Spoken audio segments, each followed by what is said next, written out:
আসসালামু আলাইকুম everyone, welcome back to my channel. সবাইকে ওয়েলকাম করছি আরও নতুন একটি রেসিপি দেখার জন্য।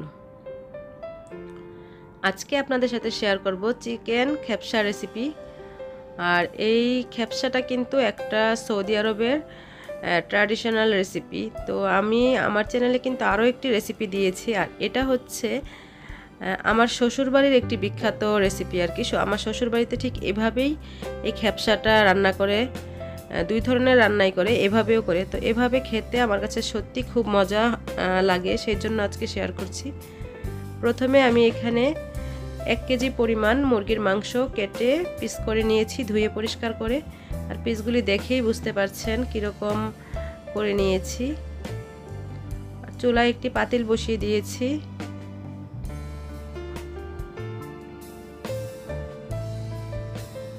দিয়ে দিচ্ছি রান্নার রেগুলার তেল।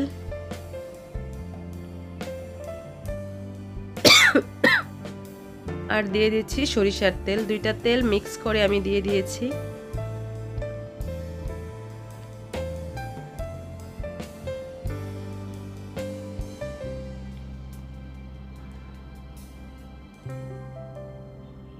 তেলটা গরম হয়ে গেলে এখানে আমি 6 থেকে 7টি এলাচ, দারুচিনি, লবঙ্গ এবং গোলমরিচ, আর 5 থেকে 7টি হচ্ছে মেথি, সবগুলি উপকরণ দিয়ে দিয়েছি। দিয়ে 1 থেকে 2 মিনিট একটু ভেজে নিব।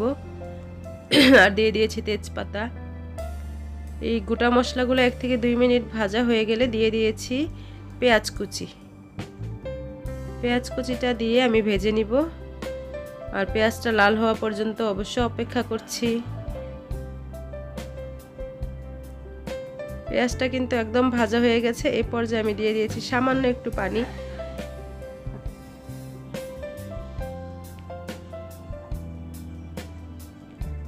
আর পানিটা দিয়ে এখন দিয়ে দিয়েছি আমি 2 চা চামচ পরিমাণ রসুন বাটা আর 1.5 চা চামচ পরিমাণ আদা বাটা। আর মরিচ দিয়ে দিচ্ছি 1.5 চা চামচ পরিমাণ। আর এই রান্নাটা একটু ঝাল ঝাল না হলে আসলে খেতে ভালো লাগে না।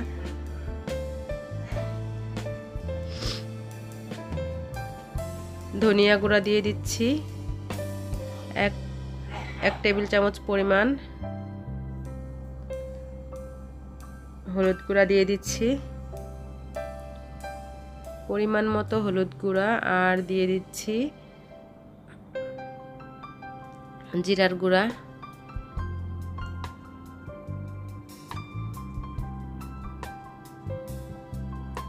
দেড় চা চামচ পরিমাণ জিরে গুঁড়া দিয়েছি।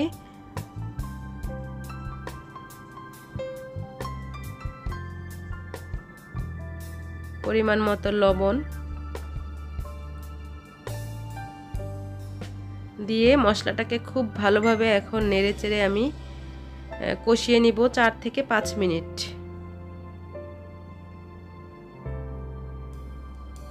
ভিডিওটি দেখার আগে একটি লাইক দিয়ে দিবেন, আর চেষ্টা করবেন অবশ্যই পুরো ভিডিওটা দেখার জন্য। ঢাকনা দিয়ে ঢেকে আমি এটাকে এখন কষিয়ে নিব। মশলাটা কিন্তু কষানো হয়ে গেছে, আপনারা দেখেই বুঝতে পারছেন তেলটা কিন্তু উপরে ভেসে উঠেছে। এ পর্যায়ে আমি দিয়ে দিব চিকেন।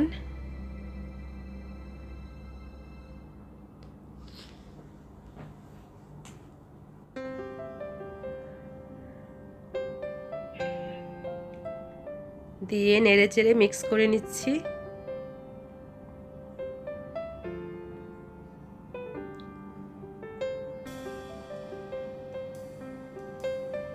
আপনি যদি আজকে আমার চ্যানেলে নতুন হয়ে থাকেন, আমার ভিডিওটি ভালো লাগলে প্লিজ আমার চ্যানেলটা সাবস্ক্রাইব করে দিবেন।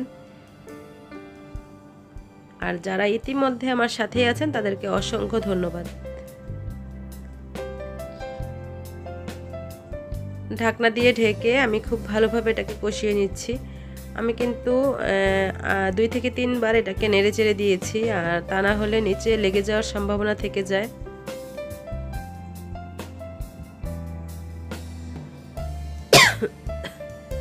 এ পর্যায়ে দিয়ে দিচ্ছি টমেটো কুচি। আমি এখানে 2টা টমেটো কুচি করে দিয়েছি। আর এই রান্নাটার বিশেষত্বই হচ্ছে এই টমেটো কুচিটা। টমেটো কুচি দিলে কিন্তু খেতে খুবই ভালো লাগে।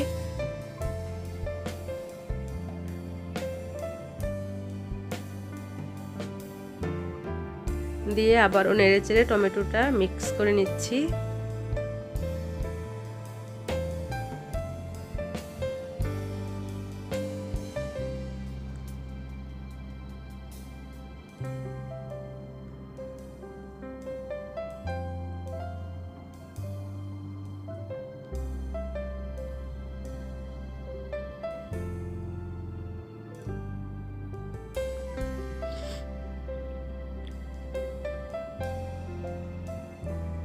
আর এখন দিয়ে দিচ্ছি আমি হট টমেটো সস। আমি টমেটো দিয়েছি, সাথে টমেটো সসও দিয়ে দিচ্ছি।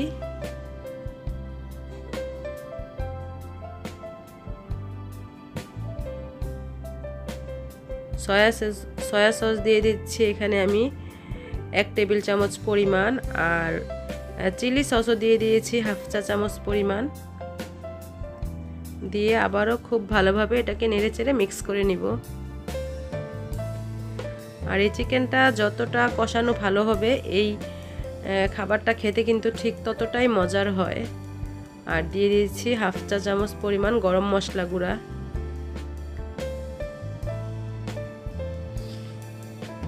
দিয়ে আবারও মিক্স করে নিচ্ছি।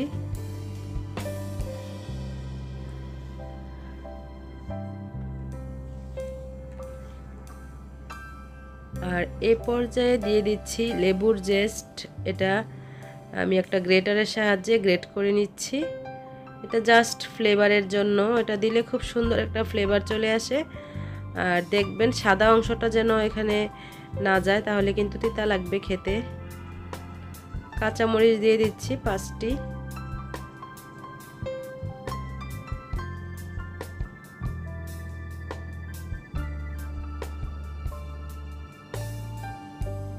চিকেনটা কিন্তু খুব সুন্দরভাবে কষানো হয়ে গেছে।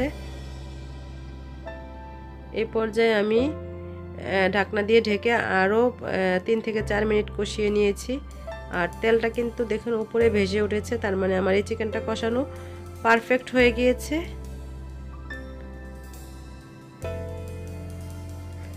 এই পর্যায়ে দিয়ে দিচ্ছি পানি। আর পানির পরিমাণটা একটু বেশি দিতে হবে, কারণ আমি পানিটার মধ্যে চাল দিয়ে দিব। তাই আপনারা পানির পরিমাণটা যে যতটুকু চাল দিবেন ওই পর্যায়ে মানে ওই পরিমাণটা বুঝে দিয়ে দিবেন। আমি এখানে 3 পট চাল দিব, সেই জন্য আমি এখানে 6 পট, আর চিকেনটার জন্য 2 পট, মোট 8 পটের মতো পানি দিয়ে দিয়েছি। আর এই সম্পূর্ণ খেপসা রান্নাটাই কিন্তু আমি করব ভাতের চাল দিয়ে।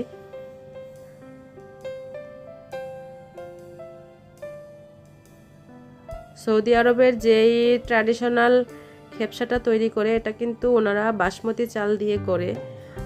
ওই রকম বাসমতি চাল বা পোলাওর চাল দিয়ে একটা রেসিপিও কিন্তু আমার চ্যানেলে আছে, আপনারা চাইলে দেখে নিতে পারেন।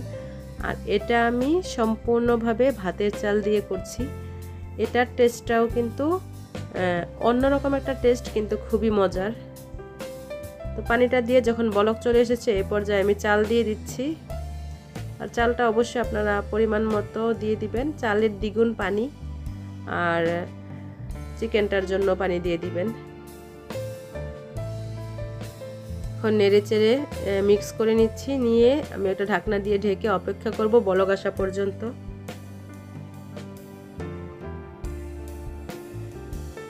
অলরেডি বলক চলে এসেছে। এটাকে একটু হালকাভাবে নেড়ে দিব, না হলে নিচে লেগে যেতে পারে, যেহেতু মশলা আছে। আমি হালকাভাবে এটাকে নেড়ে চেড়ে নিচ্ছি। আর চুলার আঁচটা এখন মিডিয়াম লো আঁচে রাখবো, তা না হলে চালটা সিদ্ধ হবে না।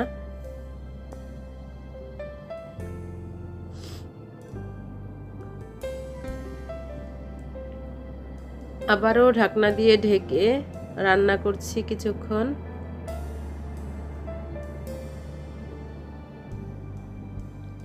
অলরেডি কিন্তু পানিটা অনেকটাই কমে এসেছে, আর চালও প্রায় সিদ্ধর কাছাকাছি হয়ে আসছে। এ পর্যায়ে আমি দিয়ে দিচ্ছি ঘি। আর এই ঘিটা দিলে কিন্তু সুন্দর একটা শাহি ফ্লেভার চলে আসে। দিয়ে আবারও এটা নেড়েচেড়ে মিক্স করে নিচ্ছি। দেখুন পানিটা কিন্তু অলরেডি অনেকটা শুকিয়ে গেছে। এখন আমি চুলাটা একদম লো আছে এটাকে দমে রেখে দিব আরও 5 থেকে 7 মিনিট।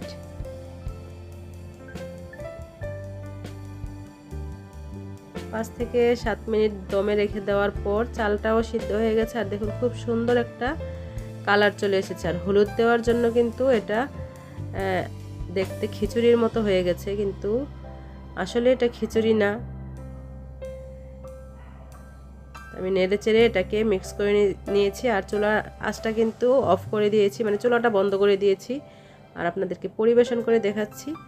দেখুন কত সুন্দর হয়েছে কালারটা, খেতেও কিন্তু খুবই ইয়াম্মি। আমি সাথে ডিম সিদ্ধ করে নিয়েছি আর একটু সাজিয়ে নিয়েছি। আশা করছি আমার আজকের এই রেসিপিটি আপনাদের কাছে ভালো লেগেছে। আর কেমন লেগেছে অবশ্যই কমেন্ট করে জানাতে ভুলবেন না। আপনারা যদি এভাবে কেউ রান্না করে খেয়ে থাকেন সেটাও আমাকে জানিয়ে দিবেন। তো আজকে এই পর্যন্তই, আল্লাহ হাফেজ।